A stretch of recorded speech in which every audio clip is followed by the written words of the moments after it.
BJP IT cell chief Amit Malviya has lashed out at Ashok Gehlot's comment, tweeting that it is this mindset of blaming the stringent anti-rape laws and not the rapists that has turned Rajasthan in a state that has become completely unsafe for women. He blames his spurt in crimes against women on Rajasthan's CM being an apologist for delinquent men.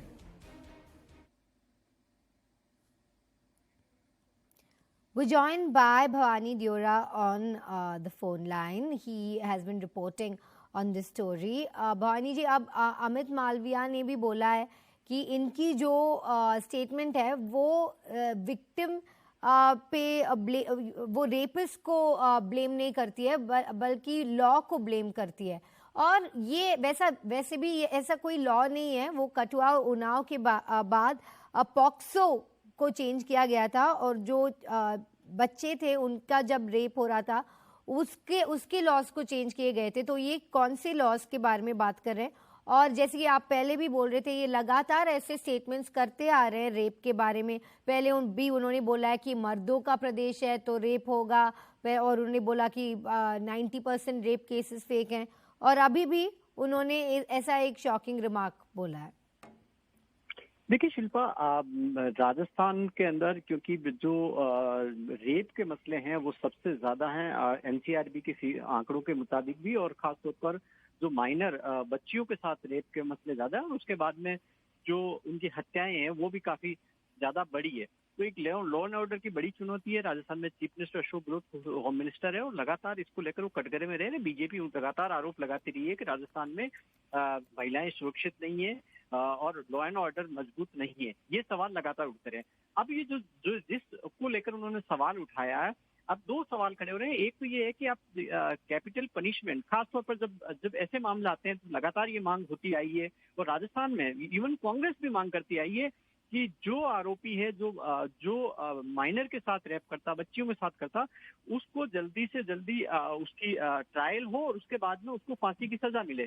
फांसी की सजा की मांग across the party सभी लोग करते आए हैं आज तक कि इस तरीके की हो।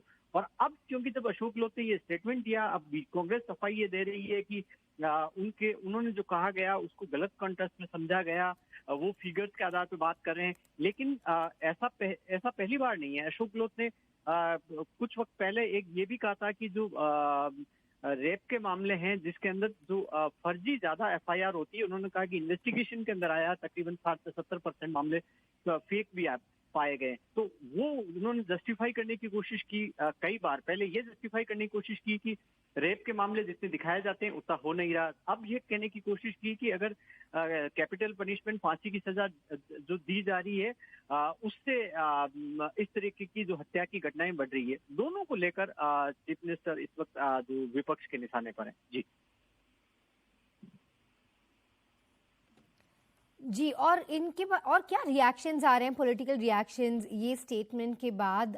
क्योंकि अब तक कांग्रेस ने ये स्टेटमेंट को क्रिटिसाइज नहीं किया है, पर हमने देखा है कि बीजेपी ने लगातार इस स्टेटमेंट को स्लैम किया है और अभी लेटेस्ट अमित मालविया ने भी ट्वीट किया है इसके बारे में। देखिए, बीजेपी लगातार ये राज्यवर्धन सिंह राठौड़ हो या बीजेपी के तमाम नेता अमित मालवीय ने बोले हैं और लगातार वो सवाल उठा रहे हैं, मुख्यमंत्री पर अटैक ये कर रहे हैं कि क्योंकि आप जो एक आपकी प्राइमरी ड्यूटी थी कि महिलाओं को सुरक्षा दी जाए, राजस्थान के अंदर महिलाओं में डर नहीं हो, और जिस तरीके की हिमाकत की जा रही है, जो लगातार जो बलात्कार की घटनाएं बढ़ने जा रही है, वो रोकना पुलिस का काम है। वो पुलिसिंग होनी चाहिए प्रॉपर, वो नहीं हो रही। राजस्थान में महिला आयोग, वुमेन कमीशन का जो काम है वहां पर अपॉइंटमेंट्स पूरे नहीं है, वो ठीक से काम नहीं कर रहा। तो तमाम जो मशीनरी जो सरकार को, बीजेपी का आरोप है कि जो सरकार को करना चाहिए था वो आप नहीं करके, और क्योंकि आप फेल्योर हो गए हैं इस मामले में महिलाओं को सुरक्षा देने में, इसलिए आप इस तरीके के जवाब दे रहे हैं जो ठीक नहीं है। जी शिल्पा। भवानी जी, बीजेपी बोल रही है कि राजस्थान में सबसे ज़्यादा रेप के इंसिडेंट्स हो रहे हैं और लास्ट ईयर भी रिपोर्ट्स आए हैं कि Rajasthan recorded the highest number of rapes, और वो सेकंड ईयर रनिंग था। इस ईयर का रिपोर्ट अब तक आया नहीं है। बिल्कुल, जो एनसीआरबी के जो डेटा रिलीज होते हैं उसके मुताबिक जो अभी तक के पिछले डेटा आए उसमें 20,000 से ज्यादा इस तरीके के मामले आए हैं सामने। अब क्योंकि जो इन्वेस्टिगेशन के बाद में बाकी चीजें आती है, जो हालांकि राजस्थान सरकार की सफाई अलग है, उसमें भी चीफ मिनिस्टर अशोक गहलोत ये कहते हैं कि क्योंकि राजस्थान के अंदर उन्होंने कंपलसरी एफआईआर कर दी, जो बाकी स्टेट्स में उनका ये कहना है, दलील है कि सब जगह ये है नहीं, कि राजस्थान के अंदर हर थाने को ये निर्देश है कि अगर कोई भी विक्टिम महिला अगर इस तरीके का केस दर्ज कराना चाहे कि उसके साथ रेप हुआ या मोलेस्टेशन छेड़छाड़ की घटना हुई है, वो दर्ज करा सकती है। इस वजह से फिगर के अंदर राजस्थान की संख्या ज्यादा आ रही है, वो उनकी ओर से सफाई दी जा रही है। लेकिन सवाल बीजेपी उठा रही है कि ये तो प्राइमरी ड्यूटी है कि अगर किसी के साथ में अगर ऐसी घटना हुई है तो वो रेप वो मामला दर्ज करना पुलिस की जिम्मेदारी है, उसकी जांच करना, इन्वेस्टिगेशन करना। तो इसको लेकर राजस्थान में काफी वक्त से कई तरीके की डिबेट चल रही है और चीफ मिनिस्टर अशोक गहलोत कई सारे इस मसले को लेकर ऐसे सवाल पहले भी खड़े करते आए हैं। वो खुद इस तरीके से इवन जो रिव्यू मीटिंग्स हो रही थी इस मामले को लेकर, तब उन्होंने यहाँ पर भी खुद रिव्यू मीटिंग ले रहे थे, उसमें भी उन्होंने कई सारे सवाल खड़े कर दिए। उन्होंने कहा कि राजस्थान ही ऐसा है जो आंकड़े सबसे ज्यादा केस दर्ज कर रहा है। तो कई सारे सवाल है, इसलिए ये काफी कंट्रोवर्शियल है और बीजेपी लगातार इस पर सवाल उठा रही है कि सबसे बड़ा मसला राजस्थान के अंदर बीजेपी की नजर में, उनको कहना है कि बीजेपी कई बार इस पर आंदोलन भी कर चुकी है कि राजस्थान के अंदर लॉ एंड ऑर्डर, खासतौर पर महिलाओं की सुरक्षा से जुड़े हुए मसला है, वहां पर सरकार फेल रही है और खासतौर पर सर्टेन पॉकेट्स है राजस्थान में जहां ऐसी घटनाएं ज्यादा हो रही है। जी Shilpa. Thank you, Bhavani ji, for those details. Appreciate your time. Now, also, let's take a look at the political reactions that have been coming into this statement, starting off with Congress's Rashid Alvi. Ashok Gehlot के बयान पर विचार करना चाहिए।